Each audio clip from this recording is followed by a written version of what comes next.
Yo, what's up mga kaibigan? Nali na tayo magkwentuhan. Tiniis ni Anthony Edwards ang sakit ng kanyang tuhod at pinangunahan ng Minnesota Timberwolves sa isang napaka-impresibong panalo. From down 19 points ay unti-unti ngang binaba ang lamang ng Nuggets hanggang sa tuluyan na silang nakanakaw ng panalo sa home court ng Denver sa score na 119 to 114. 30 points and 10 rebounds si Anthony Edwards to lead the way. 24 points, 9 rebounds and 6 assists si Julius Randle. 16.7 rebounds and 6 assists si Donte DiVincenzo. 14 points si Jaden McDaniels. 13 points si Bones Highland at 11 points and 9 rebounds din si Naz Reid. Sa Denver Nuggets naman ay kinapos nga ang 30.7 rebounds and 7 assists si Jamal Murray. 24 points, 15 rebounds and 8 assists ni Nikola Jokic. 16 points si Christian Brown at 16 points din ni Tim Hardaway Jr. 2 points lang nga mga kaibigan si Rudy Gobert sa game na ito, subalit malaking credit nga sa kanyang depensa dahil nag-average ngayon si Joker ng mas mababang points and field goal percentage kumpara sa kanyang stats noong regular season. Talagang nahihirapan nga ang Nuggets kay Edwards sa Timberwolves, subalit andun pa rin nga ang katanungan sa kung hanggang kailan ba kakayanin ni Anthony Edwards sa tiisin ng sakit ng kanyang tuhod at kung kakayanin ba nito na maglaro ng todo ng matagal nang hindi lumalala ang kanyang injury.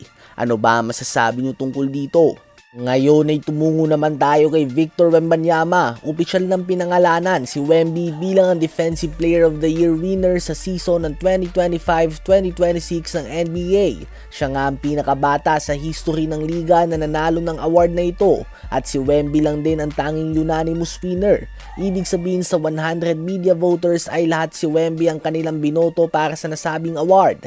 Well, mukhang wala naman kontrobersiya dito dahil well-deserved naman niya ito. Mukhang kahit sino naman sa NBA ang tatanungin mo kung sino ba ang best defender sa liga at sinong gumagawa ng pinakamalaking defensive impact sa kanilang team ay si Wemby ang isasagot nito.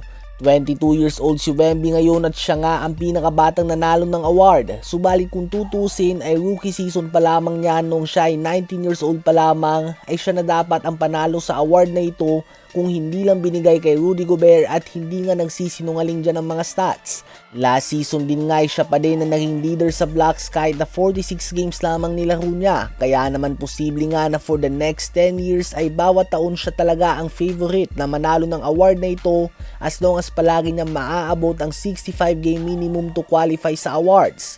Sa ngayon ay waiting pa din nga si Wemby at ang mga fans sa magiging resulta ng MVP voting. Subalit hindi malabo na makuha niya din ang award na ito at maging ang youngest MVP sa history ng NBA at sasamahan si Giannis, Hakeem Olajuwon at Michael Jordan bilang mga player na nanalo ng regular season MVP at Defensive Player of the Year award sa isang season. Subalit tiyak nga na magiging debate ito at hindi lahat sasang-ayon na siya ang karapat-dapat na manalo ng award. Ano ba masasabi niyo tungkol dito?